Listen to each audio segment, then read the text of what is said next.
Hi, and welcome to another edition of Relatable. I am your host, Stephanie Michelle.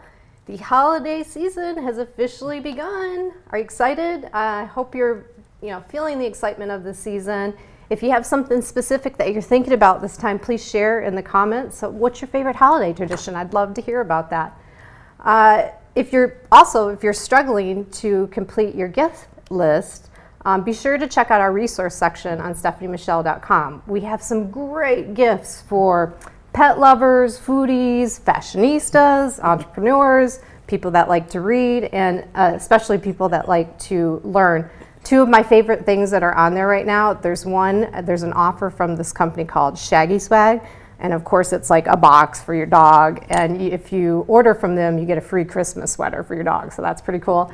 And then I love Masterclass. Like Masterclass is a place where you can learn from famous people, like how to direct, art, photography, how to be a writer, play the guitar, all kinds of great stuff. So if you're a learner and you love to learn, that's a great resource and a great gift to give to somebody so they can pursue one of their passions. So check that out. That's Stephanie Michelle resource section. And really, whether you're getting ready to celebrate Hanukkah or Winter Solstice or Christmas or Kwanzaa, during this time of year, we celebrate our connection with each other. I think that's why it's special. We give and we receive and we reflect on our place in this world. And this season gives way to just a little extra something in the air. It's like magical. And it's a great time to reconnect and explore all things, especially spirituality. Like just lean into what is that magic, and maybe go to church or go to a spiritual gathering to see what's there, to reconnect. And my guest today knows all too well about that. She is definitely a facilitator for that exploration. My guest is Pastor Dionne Flynn. And she's not only a pastor, she's an entrepreneur with years of experience in business and the education sector. She's a passionate vegan and a mom of two.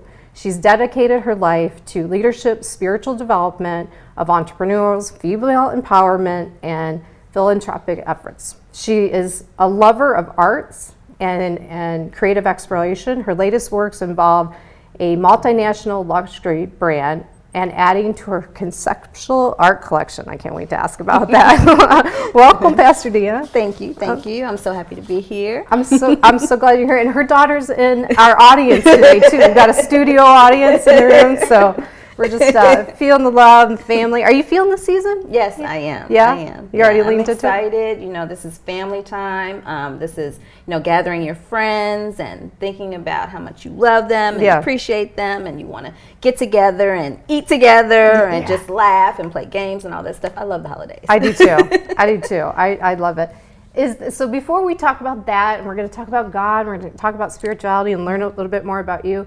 Is there anything that's pulling your attention right now that you're just I just want to get this off my chest? I'm thinking about this thing or. Yes, actually there is something. I spent last Saturday at the Downtown Women's Center that I initially thought was a shelter for women, basically battered women. And I found that it was a shelter not a shelter at all.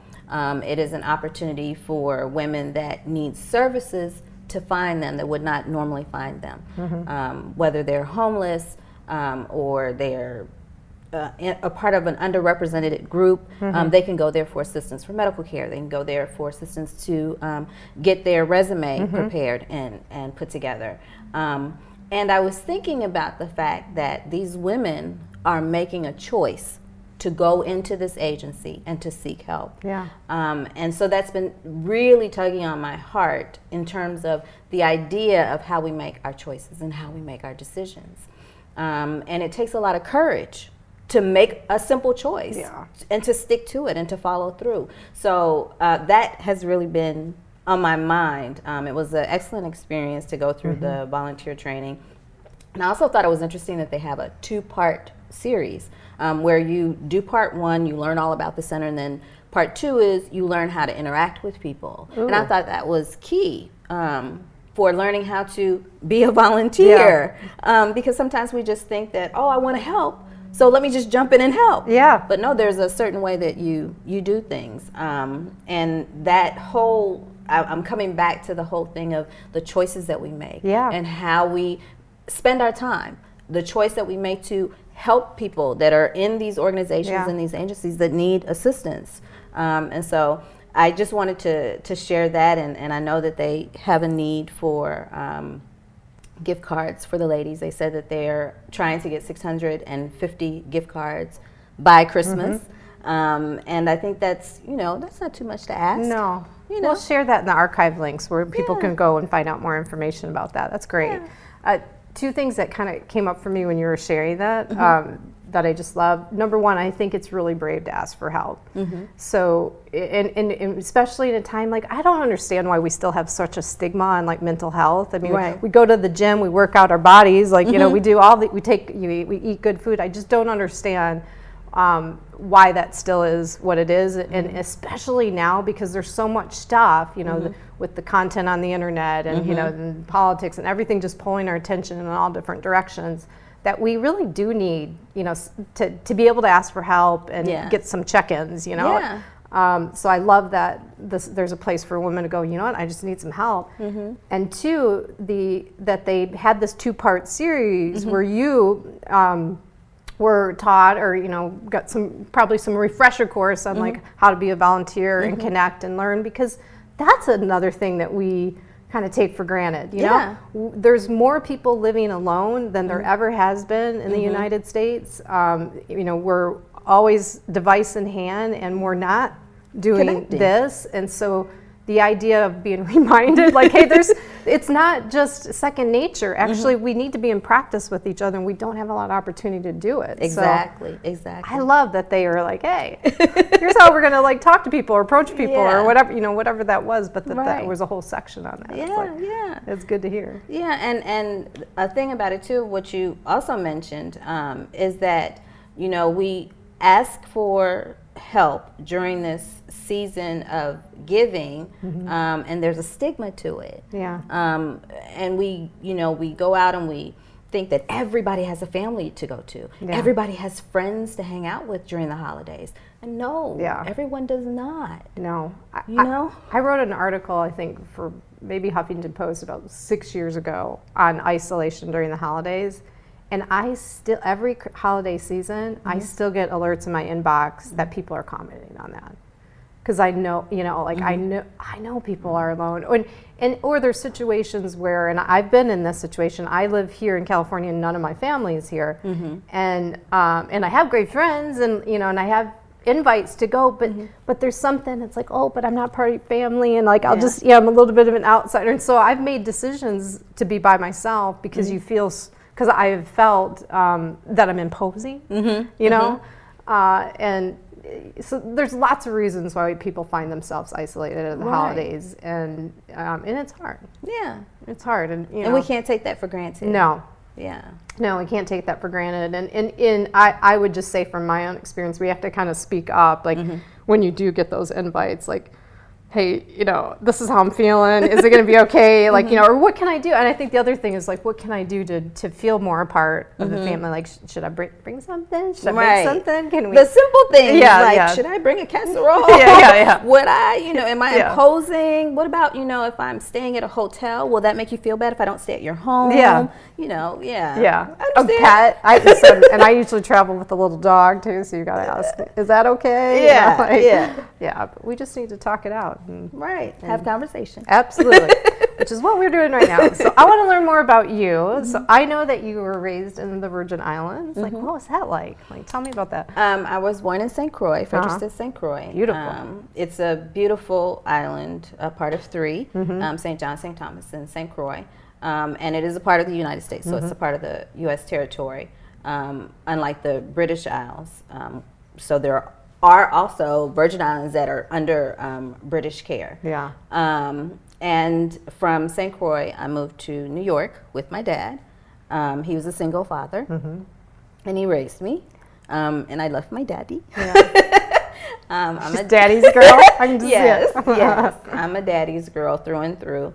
And so it was very interesting being raised by a West Indian man that was a single father, very tough. Going to school was not a question. It was, you're going to school. I remember once I just began to have the chicken pox. And my dad didn't know that I had the chicken pox, and he thought I was faking being sick at school. And so I remember him coming to the school and telling me, if you are not really sick, you are going to be in trouble. So that is one of my most fondest memories, thinking about that and remembering him walking me to school every day, hand in hand. That's awesome. Yeah, I left my daddy. Yeah. I was not raised by my mother, who I met when I was 21. Wow. I met her in Houston, Texas, on the brink of a divorce from my children's father. And that was interesting, to be an adult, to meet your parent. And so we still have kind of a different type of relationship. I bet, yeah. And my dad has passed. But I still have lots of family, you know, that I can still pull on. We have family still in the Virgin Islands, although most of them have moved either to New York or to Virginia, where one of my favorite aunties lives. Nice. My auntie Donna lives in Virginia, and she was kind of like a second mom to me growing up. And then I have a cousin, May, who lives in New York, and she's like a second mom as well. So I have all these mother figures. Yeah. And that's why I was saying I love the holidays, because in the West Indies, the holidays are like big gatherings, and you know, it starts from the morning till night, and then it follows through not just from Christmas all the way through the New Year. There are different parades and activities and things of that nature, and so the holidays are like a big deal. Yeah. Yeah. That's awesome. So where do you go? What will you do this year? Do some people come here? Well, this year we're still trying to figure it out. Yeah. Because I would like to go somewhere else. Personally, I would like to go to Africa for Christmas. But I think this year we may be staying here. Not sure. Not sure yet. But usually we go somewhere else and visit family, or we have family come in and hang out with us. That makes it nice. It's always like an adventure, and nobody gets left out. You're kind of moving around. Yeah. I like it. Well, so with all the aunties and your dad, like who taught you the most about God? Like what do you remember as a child? Well, that would be between my dad and my Aunt Donna. My dad was very keen on making sure that I went to church every Saturday for catechism, and then every Sunday I was dropped off because I was a altar boy. That's what we were all called back then, just altar boys. And he was very strict about Saturdays and Sundays church. Period. There was no question. You can't figure out what else you're going to do. You're going to church. And my aunt was the first person that helped me to build a relationship with God. It wasn't just a structure. It wasn't just, you know, you're going to classes, you're going to learn the principles of the Bible. This was more of a holistic approach, and you're going to learn the Bible and what it means, and you're going to learn about God and who God is, and develop your own relationship with God. And so I attribute that to her. Can you dive into that? So I know there's people probably listening that like they get the church, like you go to church, but this like relationship with God is a little bit different. Can you elaborate on that? Sure. Like how that's different, or? My understanding is this. It is one thing to read the Bible, to read a verse, and to see that it's in black and white. But how do I apply that to my life? How do I take it out of biblical times and bring it into my everyday life? How do I translate what a preacher says to what I do? How do I make sense of it all? And I have to go to God for that, because if I don't go to God for myself, for my own understanding, I am simply duplicating what someone else did or what someone else said. And how effective is that for my life? You know, that can lead to someone, okay, I can quote all these scriptures to you, but when I'm down, when I'm crying, when I'm in need, how is that helping me? So if I don't, the key is when you're developing a relationship with God is to understand how to apply the principles. It may not all be the same. Your situation, your circumstances, from mine to yours can be very different. But if you understand the principle and how to apply it, that's when you develop the relationship. I love this. I love that we're talking about this. What immediately pops in my mind is kind of what's going on right now in content and marketing and social media. And so I see a lot of people that will take like a meme, you know, and then they just adapt it to theirs, like adapt it and either send it out again and say, these are my words. We see it in political speak. I heard this from this news source, and now I'm saying the exact same thing. I call it simulated thinking, you know, where you're just grabbing hold on something and not taking the time to slow down and go, wait a second, how am I connected to this? How does this connect to my life? So, you know, and so there is that, yes, you can go to a church and hear somebody's words, but the relationship and what you just shared is like you're slowing down and maybe in prayer and some thought and like in asking questions about yourself. How does this really relate to me? Like what can I really do to connect to this instead of just like, oh, I heard these words. They're mine. Right. Yeah, like, you know, I heard this morning on the radio, there was some discussion about Lady Gaga and Madonna, and that Madonna was upset that Lady Gaga was copying her words. And then they played Lady Gaga saying her statement, and then they played Madonna saying the same statement. And what I found is that Madonna had said her statement in reverse of what Lady Gaga said. And that, I think, is what we do sometimes when we're in church or when we're at some type of spiritual gathering. We're hearing what a person is saying. And like you said, we're just adapting it. We're not really pulling it apart and seeing how do I connect to this? What does this mean to me? How is this reflected in my life? It's just a matter of repeating it in reverse. Do you think sometimes, and I know, and we're going to get to like how your church is different and some of the things that you're doing, but do you think sometimes some churches don't encourage that relationship, that they really are just, you know, do everything the way that I say and do, and you're good, you know, like. Yeah, I will tell you, I think I mentioned that I came from a Lutheran background. Yeah, so it was a matter of the pastor would stand there and he would read the Bible, give a sermon, and you would go home. And that would be it. I've also gone through Catholic masses because of the university that I went to, where it was kind of a similar thing. It was just a matter of someone talking to me or at me. And I do believe that it's not a negative thing, it's just the approach. The approaches are different. And that's what works for some people. And for some people it doesn't. I was licensed and ordained through the Baptist faith. So I have kind of had a mix and a diversity in my faith walk. And it's not just a matter of reading it. I've actually experienced it. I've gone to a synagogue. I have gone through catechism. I have been licensed and ordained. So I have lived these experiences.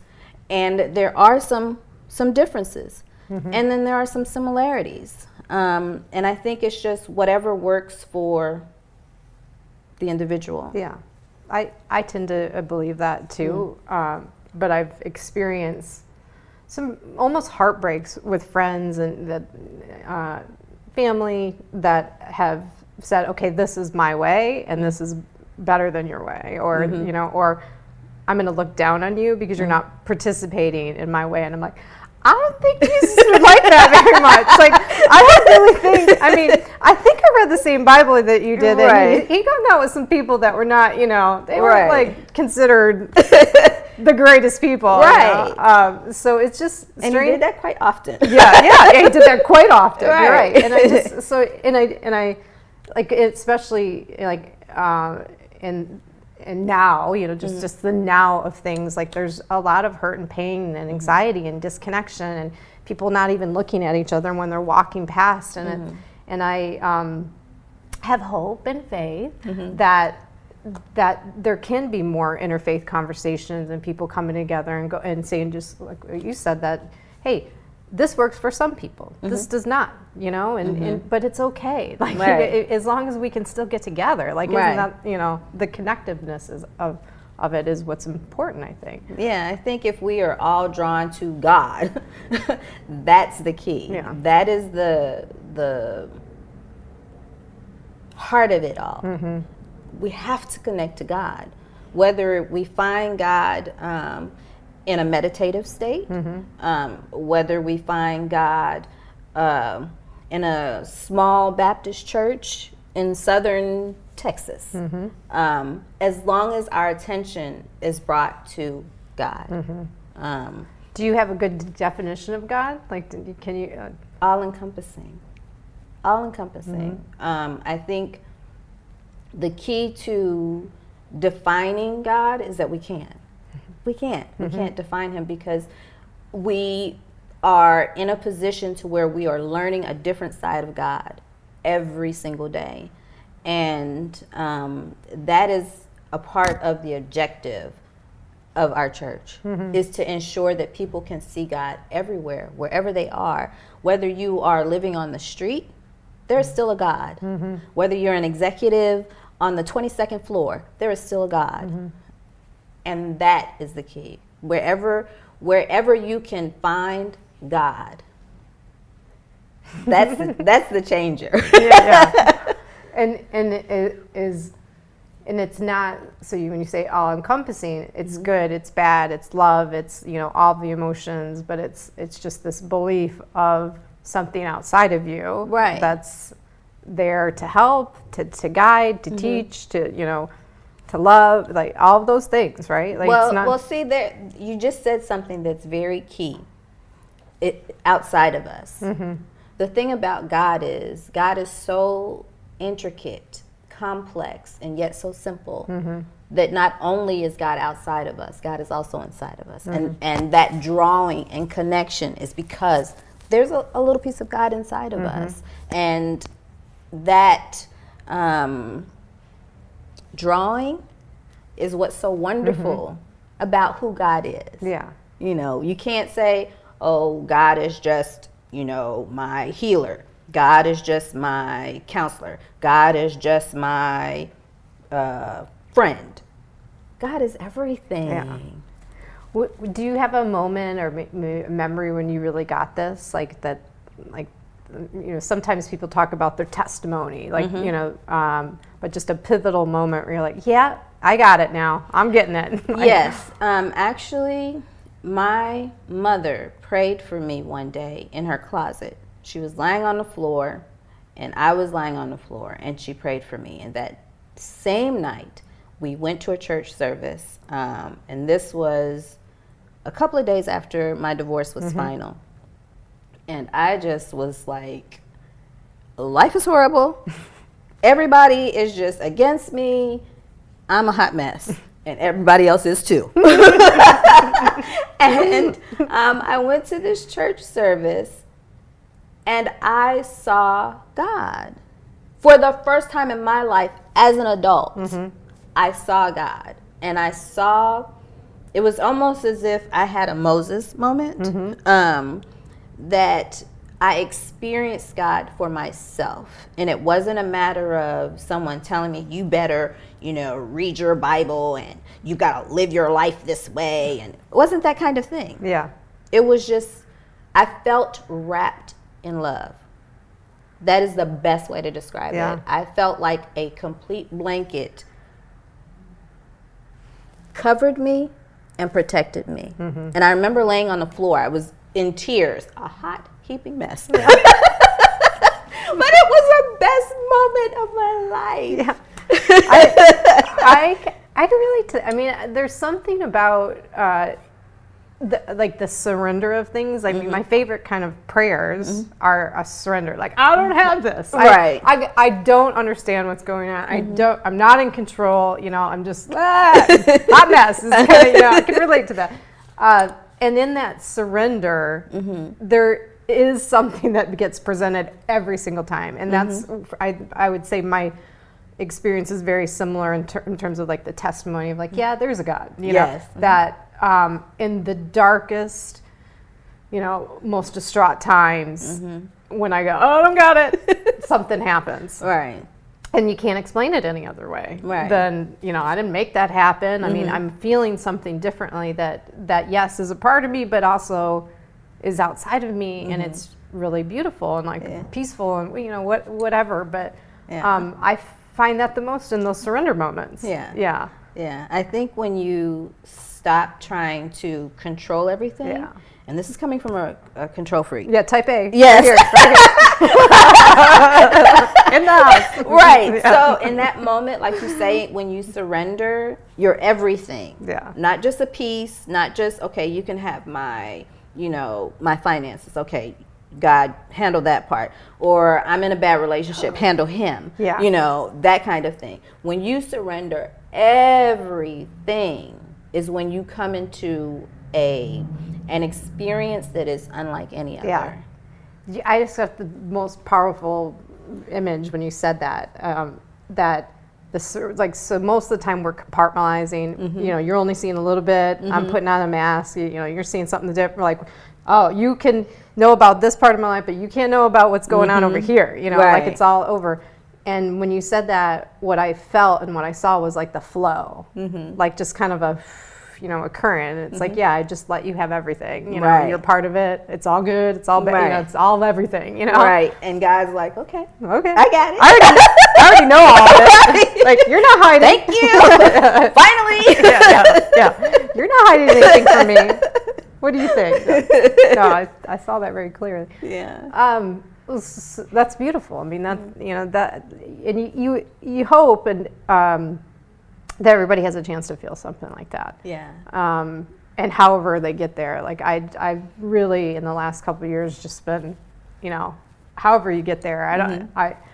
I think it's all good. Right. I really do. I agree. really do. And I love people that are doing interfaith work, that are bringing people together to have conversations where there's more love and acceptance and understanding around this, so we can connect. Because then there's more flow, right? Right.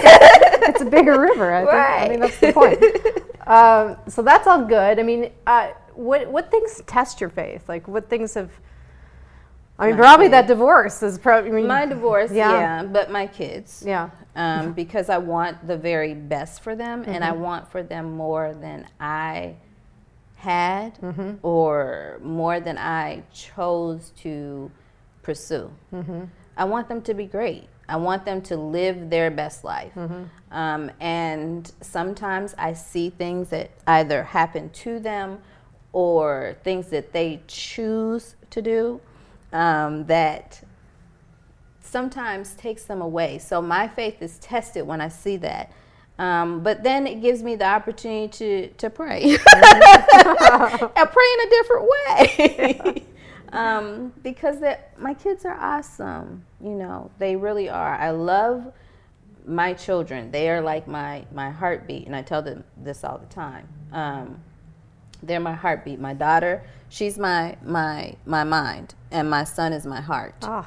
And that's how they operate. And so I want them to be great. I want them to do their best work, produce their best self.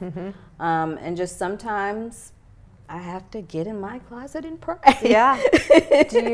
Is it hard to let them, like, so you see that the stove is hot and they're going right towards it and they're going to touch it and they're going to get burned? Are you the mom that's like, no, I'm going to prevent you from touching it, or you got to touch it to learn, and I'm going to just kind of hold myself to. Well, I'll tell you this. I have to pick and choose. Yeah. Because most times I will remove the stove so that they don't even think about touching it. And then sometimes it's better for them to look at the stove, see it's hot, for me to tell them, okay, you touch the stove, you're going to burn yourself, and I don't have anything to fix it with. And then sometimes it's good for them to touch the stove, get burnt, feel the pain and then come and talk to me about it. And I've always tried to be open with my kids and let them talk. And I'm not one of those people, and I've told my kids, I'm not your friend. I'm your mama. But if you need somebody to talk to, I'm here. Yeah. And my love for my kids is unconditional. Like I had a conversation with my son the other night, telling him and letting him know that I love you. There is nothing that you can do to make me stop loving you. Nothing. Now, if you do something that you're not supposed to, I'm going to talk to you about it. Yeah. And you're an adult, so I can't whoop you like I used to. But yeah, sometimes you have to. I found for me, and this may not work for everybody, but I found for me, sometimes I have to pull the stove away. Yeah. I don't want them to even see it, because there's so much going on these days. Like, you don't need all the extra. Let me shield you from some stuff. Yeah. I don't care how you don't like it. I know you want to participate in this, that, and the other, but just let me shield you, because I have been on the other side, and I know what it feels like to be burnt. Yeah. You don't need it today. Yeah. You know, every now and then we need a break. Yeah. Yeah. You know. I agree. I agree. And I like and how you shared that too. The learning of life is it can't be black and white. Like, you know, so you might decide in one situation that this is the right thing for this situation, and I'm going to use these tactics and these principles, but this one over here, completely opposite. And I might might have to learn a new thing for this one. Like, that's life. I mean, that I've really, in the last year, I think maybe with doing this show, like, really leaned into the importance of like how we have to be constantly learning. And sometimes you need a break. Sometimes you just need to put some comfy jammies on and, like, you know, I'm going to watch a silly movie. But the idea of learning about yourself and learning in relation with others and learning about the world, like, you know, we need to do that. Like, that's how we grow. You know, we learn through prayer. We learn when we let go. But things are not ever stationary and like static. No, not today. No. Not in this age. Like, I'm just in the time that we've been sitting here talking. I'm fairly positive somebody has come up with a new app. Someone has come up with a new way of doing things, a new platform. Everything is moving so quickly. I heard of like a century of content gets loaded every day onto YouTube. Like, just when you look at like the hours connected to time, I'm like, that's way too much. Like, that's way too much. There is so much information in the world. So yeah. And I'm thinking back to when I was working for a computer company, and this was back in 2K. You know, when everybody thought everything was going to shut down and stop. And today, everything has been accelerated. Even from that point, it was like, oh, no, maybe, you know, we're not going to have an issue. So let's just move forward. Well, we move forward, and we're moving forward so quickly. There's so much coming at us. Without consequences. Without the knowledge of consequences. So the big thing that I care about and we talk about here, and I know you have some knowledge of this too, is like how fast AI is, AI and automation of all kinds is changing the workforce. You know, I mean, we're going to have a time very soon. I mean, like 2040 for sure. It's a completely different world. You know, it will be a completely different world.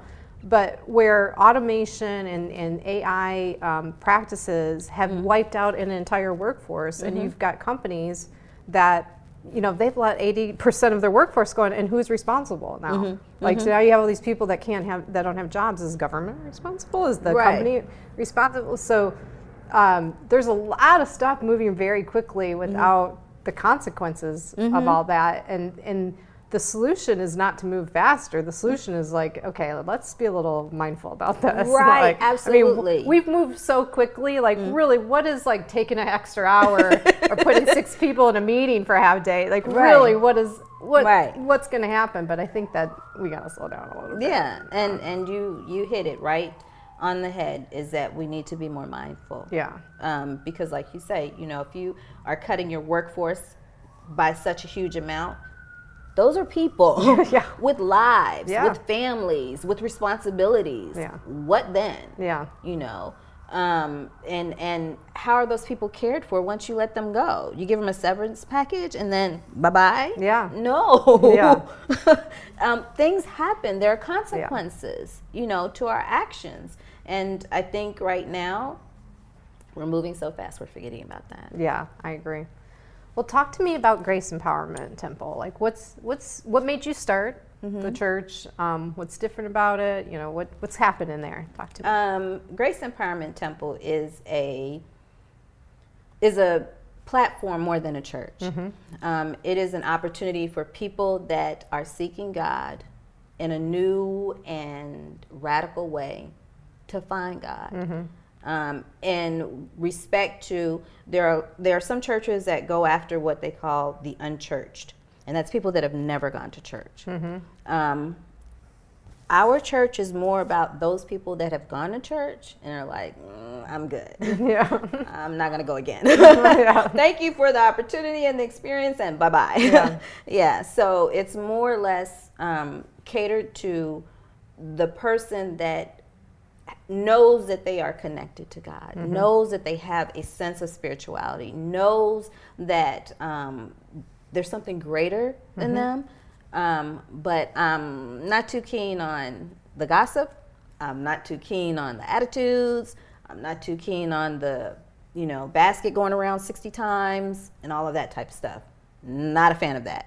So that's kind of why we're a little bit different. One thing is we don't pass a basket in service. Everything is handled online. If you want to give an offering, you want to give a tithe, we don't do it in person because that's not the time for it. In my mind, in my You think experience, it's private, so people shouldn't get to see who's doing what. You know? It's not a parade. It's not an opportunity for you to show your new dress off or anything like that. It is, giving is a worship in a sense. In practicality, we do it away from the experience of being in God's presence. You can give online, we're good. If you don't give, we're good. The church is still going to be fine, you know. Yeah. Thank you, but we'll be good.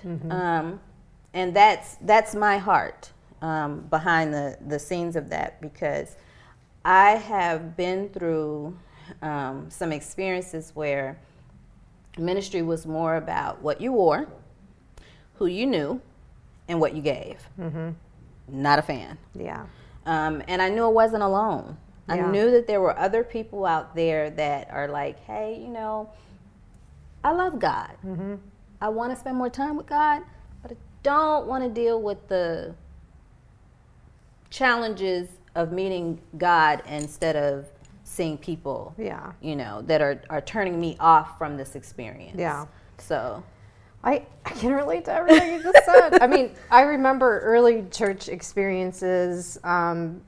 I just remember like some people, like the people that were kind of in control, like the elders or you know, the people that had certain positions in the church. I remember just like a lot of whispering, gossipy, judgment. You know, I just felt like I was looked down on as a kid. Like I didn't really know what was going on there.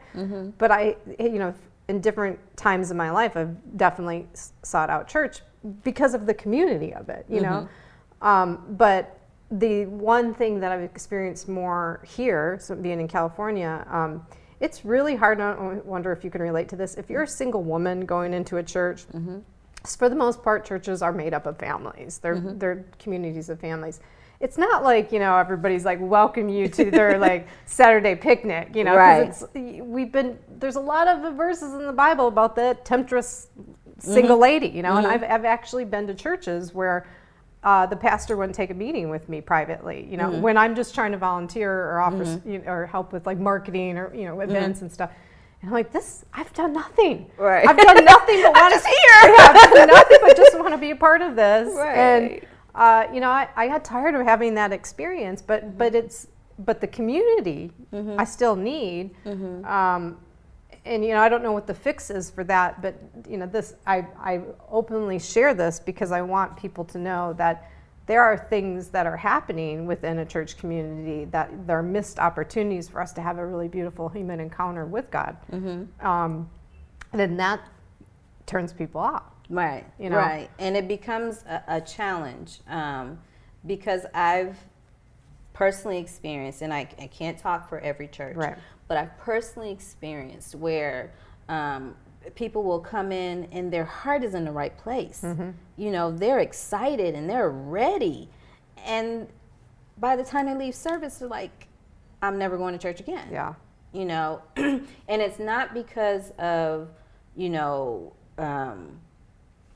any major, huge thing. It's an accumulation of things.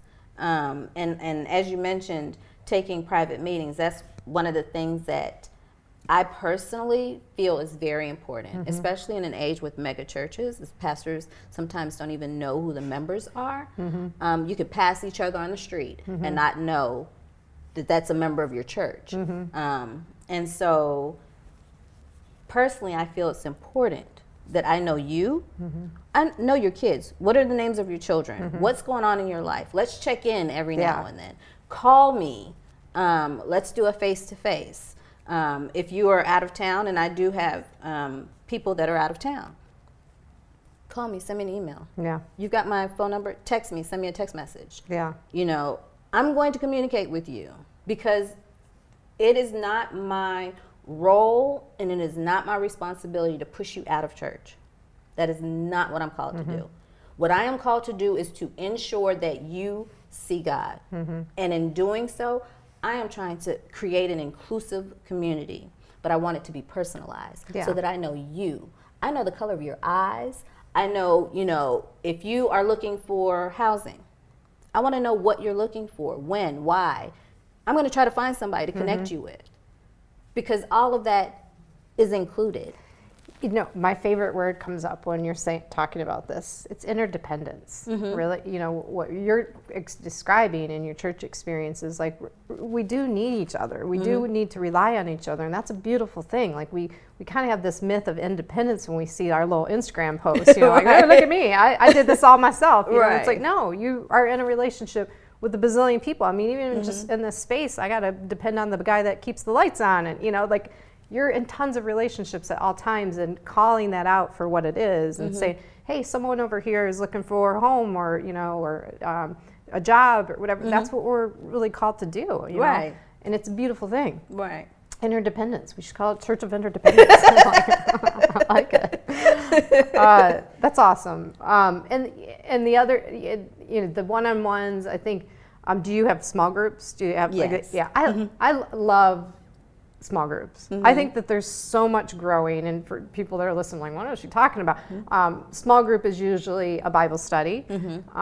So it could be the Bible or another book or whatever, but it's just a commitment to meet with a small group of people.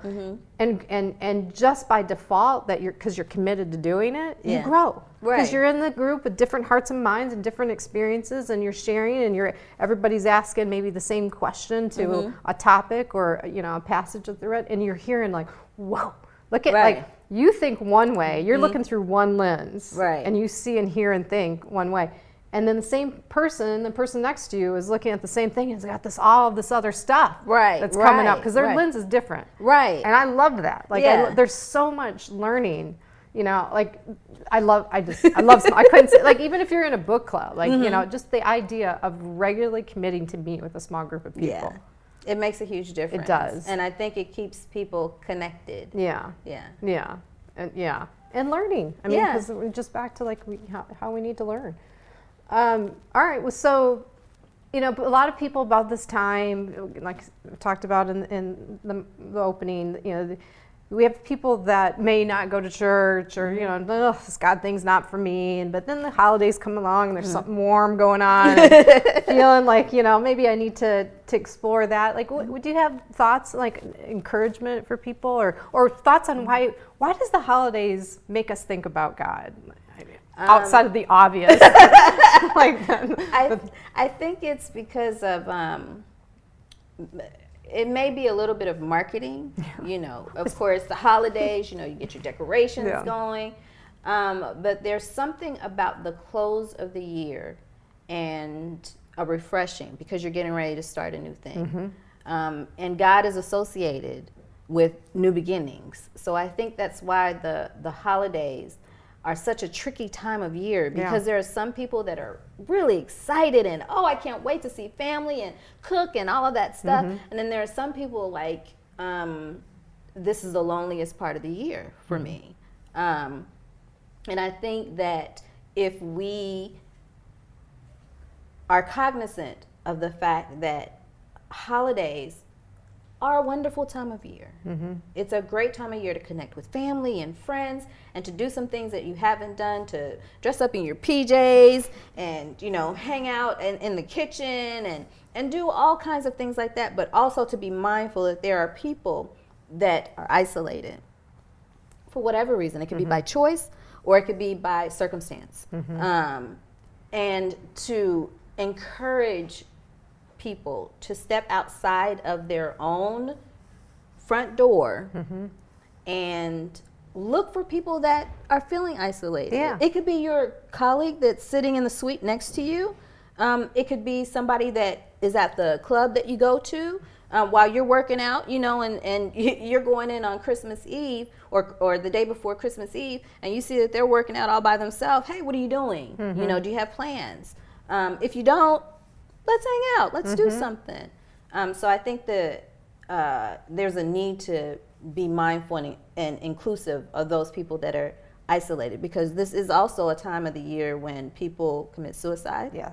When there's a lot of violence, domestic violence, because there's built up anger because everybody's holiday experience has not been great. And I was just gonna say, I think it's the expectations. We watch all these like Disney, like, oh my gosh, holiday movies, and we think, oh, my magical prince is gonna, walk through the door of the Christmas tree and a baked ham under his, like there's a lot of like heightened expectations that set us up to sort of be disappointed. But I like what you were saying. It's, the reflection of family and just like slowing down a little bit, and just practicing gratefulness also reminds us that, look, we made it through the year. Like, we did this thing. We're still here. We do still have family. We still have a meal, warm meal. Like, we have all these things, and then and right away, that should trigger. I need to share. I need to share. So that, this is why we have Giving Tuesday. This is why a lot of people ask, instead of gifts, that they make a donation to someplace. And as you're saying, like, you're sharing that space with somebody that, like, I don't think they have a place to go. Like, and I do, and I should be grateful for that. And I need to share. Like, I should share, So you never know what that could turn into. I mean, if you just take a moment and say, hey, let's bake some cookies together. Go to the store, buy $1 batch cookies, make some cookies. And that time of conversation and warmth takes you to a new level of appreciation and gratefulness. Well, we were talking off camera before we started about grace, and I think it's in these moments that grace occurs. That when you didn't have any expectations, you don't really know, but you're just open. You're just open to, like, I'm more open to learn about you and experience something, and then something happens, and you're like, ooh, that was meant for me. Like, what you just said might change my life, Those moments happen when we slow down and we open ourselves up and we share, and we're like even being a tiny little bit vulnerable, right? Like, that's part of the mix. But there's always something really special that happens out of that, and I think that this time is ripe for those opportunities. Just super beautiful, amazing human encounters. This is the time for it. It's the best part. It's the best part of the holidays. I was just in London last week. Beautiful Christmas lights and I bet that was awesome. Goodness, it was gorgeous. The ornaments, the stores. Yes, I went into some stores. Beautiful, and all I could think of is, I want to get home. I want to spend the holidays with my kids. I want to be in that warmth and in that environment, because it is a time of being grateful and thankful. And I may not have everything that my little heart desires right now, but I have simple things, and I'm thankful and grateful for that. And the holidays reminds us of those simple little things. I agree. Well, so what do you have? Some hopes and for the new year? Hopes for your work, hopes and dreams, your kids. Like, what are you thinking about at this time? as we go into a new year?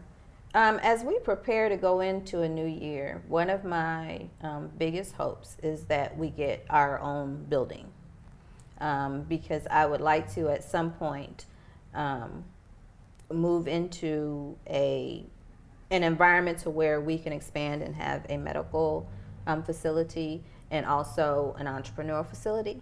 So that is my greatest hope for 2019, is to find space to grow. Mm-hmm. I like it. Yeah. I know some real estate people. See, I'm already like, connection. I know. I'm already thinking, oh, who can I connect with? Because that's what we need. That's awesome. That's awesome. Well, I hope that happens. I really do. I think it can. If it's up to you, I think it can, based on your energy. All right. Well, So is there anything else that you want to share before we kind of switch gears here? I'm appreciative of you. Thank you for providing this platform, for having this vision, and for manifesting it. I think it's beautiful for people to see women that are not only empowered, but women that are executing. And I love to see that you're executing. Oh, thank you. Likewise. And what's most important, we of course talked about this off camera, it's like, we didn't know each other. And we're just sitting down having a conversation. And like, this is extra energy. Tuesdays are extra energy for my tank. They just allow me to like do something with a little bit more, for the rest of the week. And I wish that I could let people feel how that feels, and I just can't encourage it enough that we just need to take time to sit down and talk. It's a very simple thing. Very simple. With a lot of rewards. Right. Not a lot of rewards. So I thank you for being here and being a part of this. So you get to do something fun right now. So on every show, we ask the guests, or we ask them, invite them rather, to participate in what we call a Heartswell. And what Heartswell is just a chance to shout out somebody, to just acknowledge them, say, hey, I want you to know what you mean to me. It could be a group of people. Oh, there's no rules to Heartswell. Okay. It could be one people. It could be 6 people. It could be new people. It doesn't matter. It could be an act of forgiveness. It could be, whatever it is. But does somebody come to mind? Yes, someone does come to mind. Okay. I would like to share my appreciation for my daughter, who's also here. I am grateful for who she is becoming, and that she is becoming. She is a beautiful person that is very creative, and very conscious of other people, very, very conscious of other people. One of the organizations that she belongs to, I believe the name they gave her was altruistic. And that's definitely who she is. Whenever I need an extra or whenever I need she gives that to me. And I am thankful that God saw fit for me to be her mother. I am thankful for her life. I know it has not always been easy being my daughter. We have been through some things. We have been through challenges. We have seen some dark times together.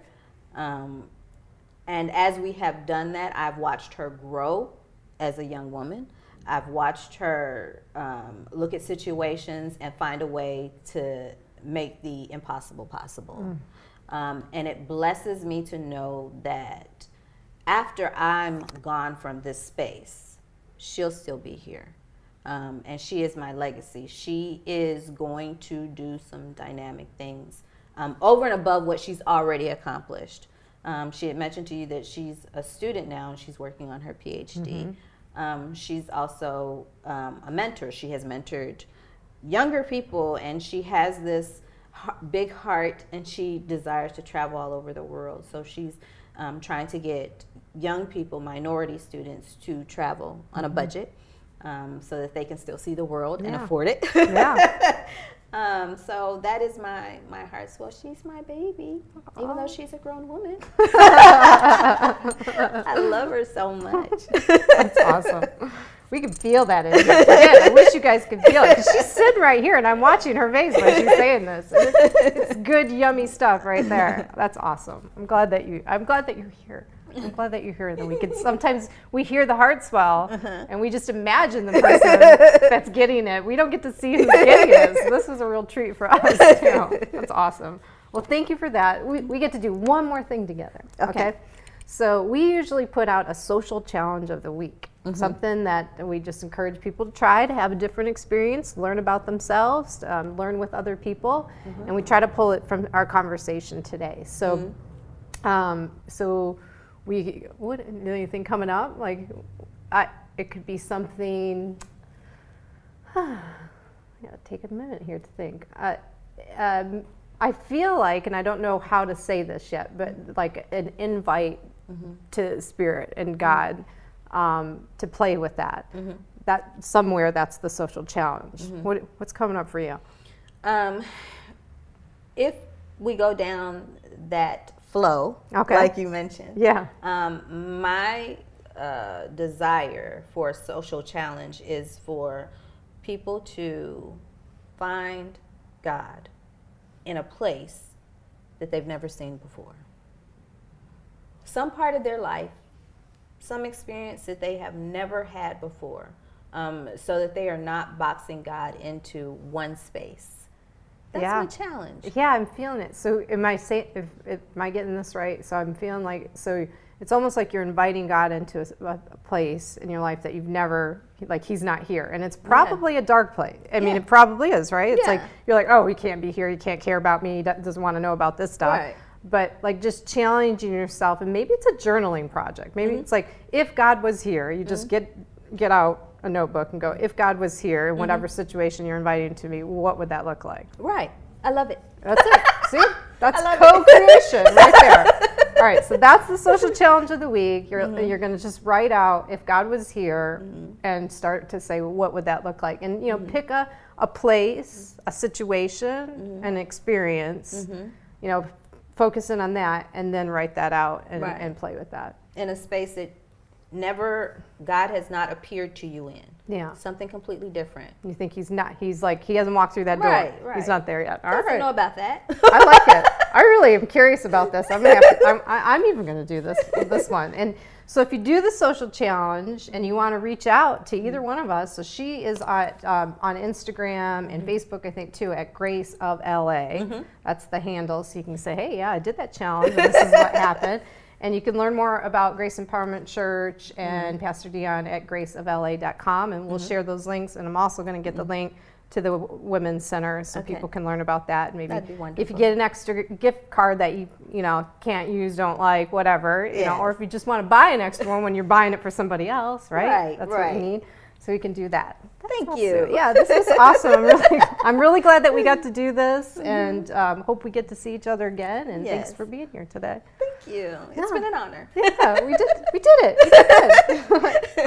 This is the kickoff to the holiday season. You were the perfect person for this. I feel that.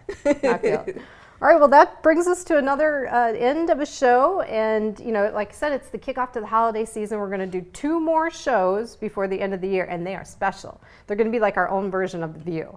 That's all I'm going to tell you. And there's probably going to be some ugly Christmas sweaters in the mix. I don't know. That's all you're going to know. There's only 2 more, and they're definitely going to have like a holiday buzz to it. So that's what you get. That's all you get to know. Right. So as always, just encourage everybody to relate with their core curiosities, and we'll see you next week.